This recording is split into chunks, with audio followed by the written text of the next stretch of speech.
नमस्कार। किस्से कहानी में आप सुन रहे हैं राजस्थान की एक अनोखी प्रथा।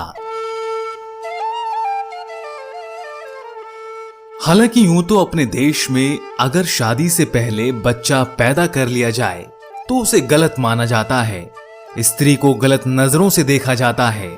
लेकिन अगर मैं कहूं कि अपने ही देश में एक जगह ऐसी भी है जहां शादी से पहले बच्चे पैदा करना शुभ माना जाता है, आपको यह सुनकर शायद थोड़ा अजीब लगे, लेकिन यह सच है। जी हां, राजस्थान में एक जनजाति ऐसी भी है जहां शादी से पहले बच्चे पैदा करना शुभ माना गया है।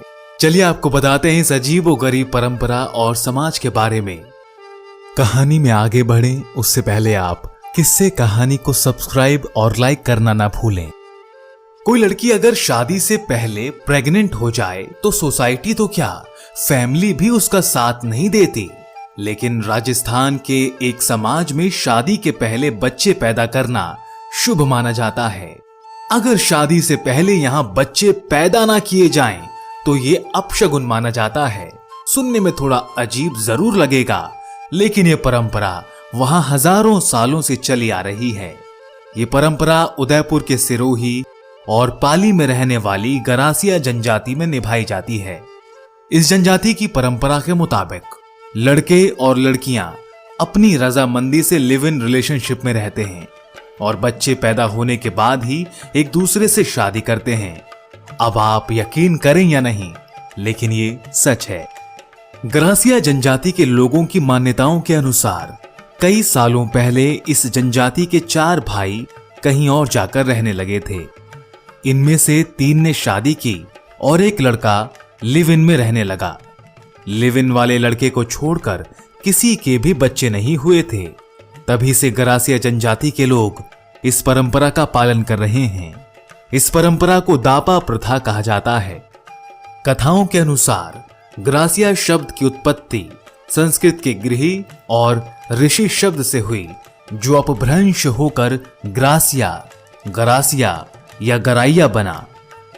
कहा जाता है कि सदियों पहले जब ऋषि मुनि पर्वतों और वनों में तपस्या करते थे तो उनकी रक्षा और सेवा के लिए अक्षत्रिय समुदाय के लोगों ने भी जंगल में ही अपने घर यानी गृह बना लिए और वो गृह ऋषि कहलाए।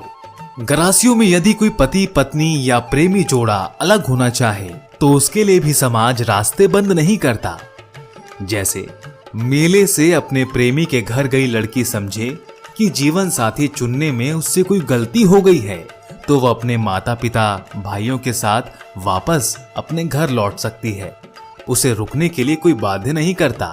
और यदि उस लड़की को मेले से कोई लड़का किसी जोर जबरदस्ती या दबाव के जरिए अपने साथ ले जाए तो लड़के के परिवार को पंचों द्वारा तय किया गया आर्थिक दंड भरना होता है, जिसे कायदा कहते हैं।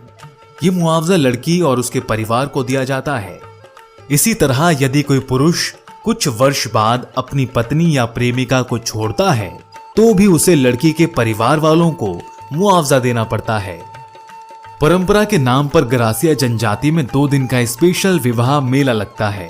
इस मेले में लड़का और लड़की एक दूसरे को पसंद करते हैं और बिना शादी किए एक साथ रहने लगते हैं, जिसके बाद बच्चा पैदा होने के बाद ही अपनी मर्जी से शादी करते हैं। यहाँ लड़का लड़की को अपना लाइफ पार्टनर चुनने की पूरी आजादी मिलती है। ग्रासिया समुदाय में महिलाओं का सामाजिक दर्जा इससे समझा जा सकता है कि उन्हें अपने पितरों का तर्पण करने जैसे अधिकार प्राप्त हैं।